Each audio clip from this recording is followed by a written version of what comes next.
The summer of 1977 was dry and suffocating in the Pacific Northwest. Highways shimmered in the heat, and the forests along Oregon's back road seemed endless, swallowing up the horizon in green shadows. It was the kind of landscape where people could vanish without a trace. And sometimes they did. Ellen Parker was 19 years old. A restless spirit, full of the kind of hunger for freedom that made her pack a canvas bag, lace up her boots, and take to the road with her thumb pointed toward the unknown. She had left Portland just 2 days before, telling her roommate she wanted to see more of America, before she settled into a dull office job. Ellen was bright, adventurous, but too trusting, a fact her mother had always worried about. On the morning of June 11th, a passing trucker saw her walking the shoulder of Route 22, near the edge of Willamette National Forest. He remembered her because of the camera swinging from her neck and the way she smiled when he waved. By dusk, Ellen was gone. Her disappearance barely registered at first. A 19-year-old choosing to hitchhike across Oregon was not unusual in those days. Police reports were sparse, with a note scribbled on the side, "Likely ran away. Check back in 2 weeks." But Ellen's parents were relentless. They plastered flyers, called radio stations, begged for attention. The weeks stretched into months and not a single lead came in. Then in late August, hikers deep in the Cascades found something strange. A blanket, weather-stained and partly buried beneath pine needles, lay folded neatly beside a stream. Tucked inside was Ellen's camera. The film inside was ruined by water, but a few frames were still visible. Blurry shapes. People gathered in a clearing. A large wooden structure behind them.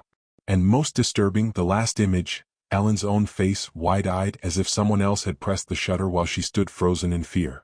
Investigators returned to the area, combing through the dense forest for days, but the structure in the background was never found. Some officers insisted it was just an abandoned barn. Others muttered about the commune that locals had whispered about for years. A place where people lived off the grid, raising livestock and children, guided by a man they called only Father. No one could prove it existed. No maps marked its location. No records traced the people who supposedly lived there. But Ellen's photo was enough to reignite rumors. And for her parents, it was enough to cling to one terrible possibility. Their daughter had not simply disappeared. She had been taken. In the months that followed, stories began surfacing. Other travelers who had gone missing along backroads. Campsites left abandoned. And in the logging town of Mill City, a waitress claimed she'd once served coffee to a group of strange people. Men, women, and children who looked pale, almost malnourished, all wearing the same hand-stitched clothing. She remembered because they stared at her without blinking, as if she were the one out of place. The waitress swore one of them was Ellen. That testimony never made it into the official police file. Too vague, too unreliable, they said. But it would later resurface in a very different context, when the truth of the Martin family finally began to unravel. And the first missing girl would be just the beginning. By the fall of 1977, whispers of the so-called Martin family began to spread further than rural Oregon. Reporters from Salem and Eugene had started poking around after Ellen Parker's story resurfaced, sensing there was something darker here than just a missing hitchhiker. The name Martin itself came from scattered accounts. Hunters who'd claimed they'd been followed by silent figures in the forest, truckers who'd seen groups of people moving in single file along dirt roads at night, always barefoot, always carrying lanterns. No one could confirm the surname was real, but the description was chillingly consistent. The commune, if it existed, was said to live completely off the land. No electricity. No contact with outsiders. A self-contained world ruled by one man. The Father. His voice carried authority, and his followers obeyed with an unsettling devotion. In late October, a forestry worker named Daniel Greer was the first outsider to stumble too close. He was assigned to clear an overgrown firebreak deep in Willamette National Forest when he found evidence of a path not marked on any map. Curiosity got the better of him. Following it, he reached a ridge and spotted smoke curling between the trees. From his vantage point, he saw cabins. Hand-built, arranged in a horseshoe around a clearing. In the center stood a wooden post carved with strange symbols. At least 30 people moved around the settlement, thin and pale, dressed in rough-spun clothes. Greer later told authorities he froze when he realized they were slaughtering an animal in the clearing. But he swore it wasn't livestock. It was a dog. The scene was methodical, almost ritualistic. Children sat cross-legged in silence, watching as adults skinned and gutted the animal with practiced hands. Greer backed away in horror, but not quietly enough. He remembered the sudden silence, The way every head turned toward the ridge at once, dozens of eyes locking on him. He ran, crashing through undergrowth until he reached his truck. He didn't stop driving until he hit Salem. By then, his story sounded so unbelievable that local deputies laughed it off as campfire nonsense. They noted his report but filed it under no further action. But Greer wasn't the only one who saw them. 2 weeks later, a young couple camping near Detroit Lake woke in the middle of the night to faint singing drifting through the woods. They described it as dozens of voices chanting in unison, a low drone that seemed to grow louder and closer. When the sound surrounded their tent, they panicked, bolting into the darkness with nothing but a flashlight. By the time they returned the next morning, their campsite had been ransacked. Their cooler, their lanterns, even their sleeping bags were gone. Authorities chalked it up to theft by vagrants. But the couple insisted. They had seen people, figures holding candles, faces smeared with something dark, watching them from between the trees. What finally pushed the story into the headlines was another disappearance. On November 18th, a logging trucker named Jeff Mullins picked up a drifter on Highway 22. The young man, gaunt and dirty, refused to give his name but asked for a ride east. Mullins dropped him near Sisters, Oregon. Days later, Mullins reported the strange passenger to police, not because of the ride but because of what he found stuffed under his seat. A bundle of Polaroids. They showed crude wooden cabins. Children bound at the wrists. And in one frame, the unmistakable face of Ellen Parker, alive but hollow-eyed, standing in that same clearing beneath the carved wooden post. The photographs were undeniable. And suddenly, every whisper about the Martin family was no longer just rumor. The FBI was called in. But by the time agents began their search, the settlement was gone. Cabins dismantled, ashes cold, footprints scattered by the rain. As if the commune had melted back into the forest, leaving behind nothing but the faint smell of smoke and something metallic, like blood.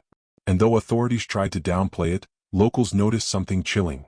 After the raid, livestock began disappearing from farms on the edges of the forest. Dogs and cats went missing. And in Mill City, a farmer swore he'd seen figures moving through his field at night, carrying something heavy between them. When he shone a spotlight across the pasture, all he saw were dozens of eyes reflecting the beam. Not animals. People. The FBI task force assigned to investigate the so-called Martin family quickly realized they were dealing with something unlike the typical survivalist cults or off-grid communes scattered across the Pacific Northwest. These people weren't simply trying to live apart from society. They were hiding. Special Agent Harold Whitman, a veteran investigator who had cut his teeth on organized crime cases in Chicago, was flown in to lead the inquiry. He was skeptical at first. Stories of chanting in the woods and ritualistic killings sounded more like the product of backwoods superstition than federal crime. But when he examined the Polaroids recovered by trucker Jeff Mullins, his expression changed. The images were grainy, taken on cheap instant film, but there was no mistaking what they showed. Children restrained with rope.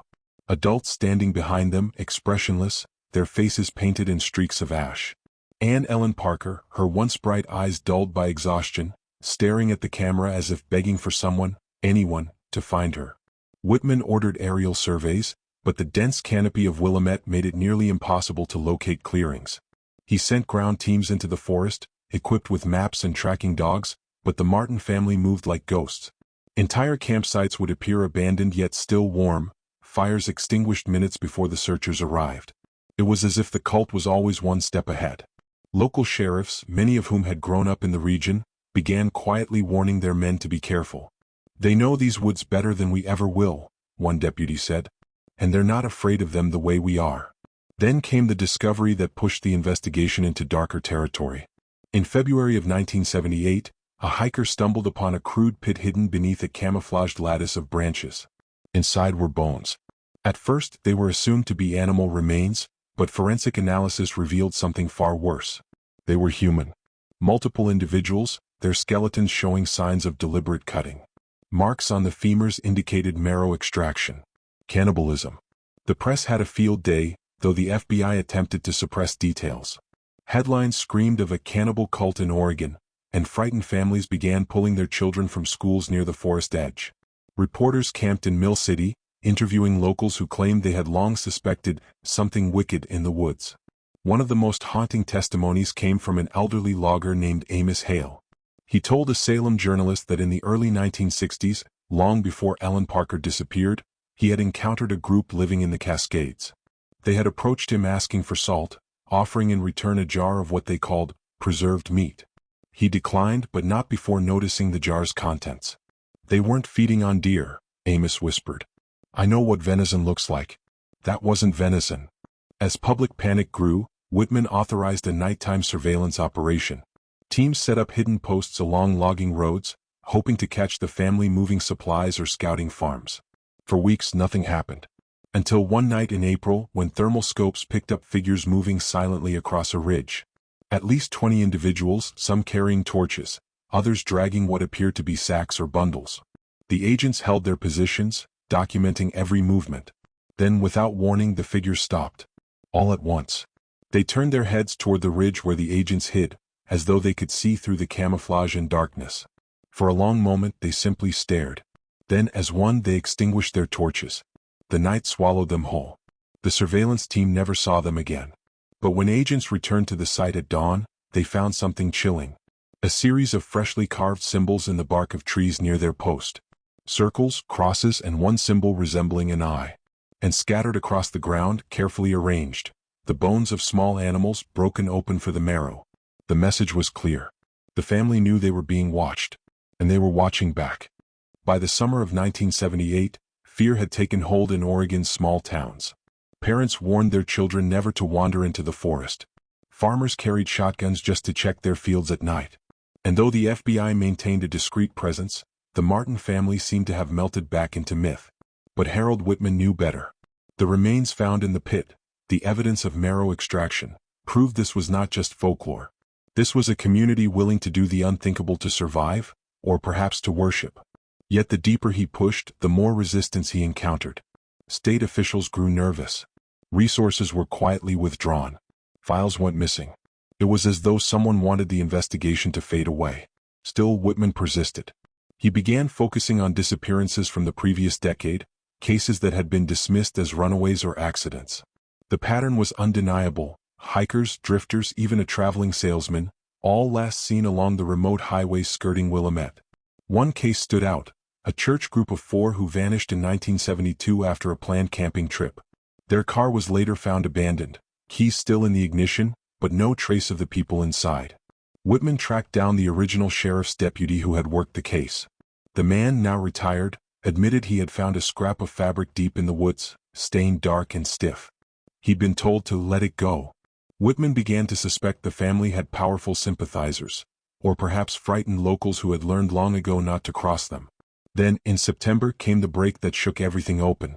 A young woman staggered into a roadside diner near Detroit, barefoot and filthy, her hair hacked unevenly with a knife. Her name was Margaret Bell, 24 years old, missing since the previous winter. Through cracked lips and trembling hands she told her story. She had been taken. Not in a struggle but under the guise of kindness. A group of people had offered her food and shelter after her car broke down in the mountains. They led her to their community, deep in the forest, where life seemed primitive but orderly. They called each other brother and sister. And at first they treated her with warmth. But she was not allowed to leave. When she asked questions about their leader, the father, the mood shifted. He was spoken of with reverence, his word treated as divine law. The children were his gifts, born of women chosen to continue his bloodline. At night, Margaret heard screams muffled by the forest. She was forced to participate in meals that made her gag, stews with a taste she could not place, meat that did not resemble anything she knew. One night she saw it for herself. A boy no older than 10, bound to the wooden post in the clearing. Chants echoing through the trees. And when the blade fell, Margaret realized the truth. She fled in the chaos, surviving for days on berries and river water until she stumbled into the diner. Her testimony horrified Whitman, but it also gave him what he needed: proof.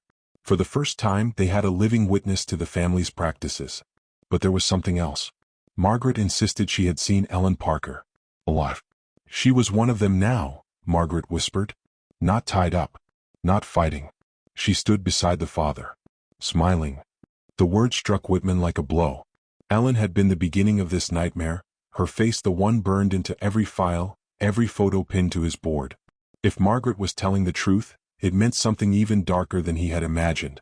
The family didn't just consume outsiders. They absorbed them. And some, like Ellen, became loyal. By October of 1978, the case had grown too large to ignore. The testimony of Margaret Bell had leaked to the press despite FBI efforts to keep it contained. Headlines screamed of cannibal cult in Oregon forests, and frightened locals armed themselves for the first time in generations. Hunters who once roamed the Cascades with pride now refused to step past the treeline. But Harold Whitman knew the family wouldn't simply vanish into rumor this time. Margaret had escaped them, and cults like this did not forgive betrayal. He feared they would strike again, either to reclaim her or to punish those who sheltered her. Sure enough, just 2 weeks after her appearance, the diner where Margaret had collapsed was broken into during the night. The owner discovered claw marks on the back door, though there was no sign of forced entry. Inside, all of the salt shakers had been emptied onto the floor, poured into deliberate circles. The owner swore he saw a figure watching him from across the highway as he cleaned up, a woman with long hair standing still in the rain. When he blinked, she was gone. The FBI moved Margaret into protective custody, but it did little to ease Whitman's unease. Every day she grew thinner, paler, as though the family still had a hold on her even from afar. She woke from nightmares screaming in a voice that was not her own, repeating the same phrase over and over, "The father comes." Whitman pushed for a full-scale raid. The Bureau authorized helicopters, ground teams, and canine units to sweep the forest. Locals whispered it would never work, that the Martin family knew the land too well, that they could vanish into caves and tunnels no outsider would ever find. Still, the search began. On the third day, a breakthrough came. A fire spotter in a tower near Brightonbush Hot Springs reported smoke rising from a valley never marked on maps. Helicopters confirmed a crude settlement, cabins, a central clearing, and the unmistakable wooden post Margaret had described. The raid was launched at dawn. Armed agents stormed the valley, expecting chaos. But what they found was worse than any firefight. The camp was empty. Cabins stood abandoned, fires still smoldering. Food simmered in pots as though left in haste. But there were no people. Not a trace. It was as though the entire settlement had vanished overnight. Then one of the agents called out from inside a cabin. On the walls, carved into the wood with knives, were hundreds of symbols. Circles, crosses, S. And in the center of the largest cabin, hanging from the rafters, were photographs. Polaroids. Dozens of them. They showed every agent who had been surveilling the family over the past 6 months. Men crouched in camo, peering through scopes. Trucks parked along logging roads. Faces of FBI personnel captured from impossible angles, as though someone had been watching them just feet away. And among the photographs was one final image. Margaret Bell, asleep in her safe-house bed, taken just nights before. Whitman felt the blood drain from his face. The family was not running. They were preparing. That night, a storm raged across the Cascades, tearing power lines and cutting off whole towns. In the darkness, farmhouses on the edge of the forest reported tapping at their windows. Livestock vanished from locked barns. And in Mill City, a family awoke to find their front door wide open, their baby's crib empty, the smell of smoke and iron heavy in the air. By morning, the FBI was facing the truth Whitman had feared from the start. The Martin family was not confined to the woods anymore. They had spread. Winter of 1978 came early to Oregon. Snow swallowed the mountains, masking trails, silencing the forest. The FBI search efforts slowed, but the reports did not stop. Families near the Willamette continued to vanish. Campsites were found shredded, with blood staining the snow but no bodies. And in every case, the same symbol was left behind, an eye carved into wood or painted in ash. Margaret Bell did not survive the winter.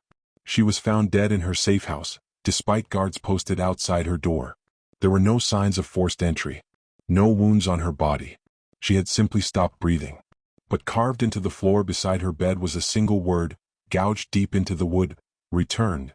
Agent Harold Whitman knew then that the family's reach was greater than he had ever imagined. They did not need guns or fire to spread terror. They had something stronger: belief, obedience, and an endless supply of people willing to give themselves to the Father. In early January 1979, Whitman received a package at his Portland office. No return address. Inside was a single Polaroid. It showed Ellen Parker. She looked older now, thinner, but her eyes glowed with fanatic devotion. She was holding a child, hers perhaps, and standing at the side of a tall, gaunt man whose face was half hidden in shadow. The Father. On the back of the photo, in smeared ink, was a message. You look for us in the woods, but we are already in your towns. We sit in your diners. We work in your shops. We watch your children. We are not leaving. We are growing. Whitman resigned from the Bureau within weeks. He disappeared from public life, refusing interviews, refusing to speak of the case again. Some say he retreated to the coast, others that he drank himself into an early grave. The official files on the Martin family were sealed, labeled inconclusive. But locals never forgot. In the decades that followed, more disappearances peppered the Cascades. Hikers, drifters, even entire families on vacation. Each time, authorities blamed the wilderness, the weather, or accidents. But among those who lived closest to the trees, the whispers persisted. At night, they said you could still hear chanting. Low voices carrying through the pines. Sometimes, a lantern glowing between the trunks. And if you listen too long, you might see them step into the clearing, faces pale and eyes unblinking, smiling as though they had been waiting for you all along. The Martin family was never caught, never dismantled. And some believe they are still there, moving silently through the forests of Oregon. Watching. Waiting.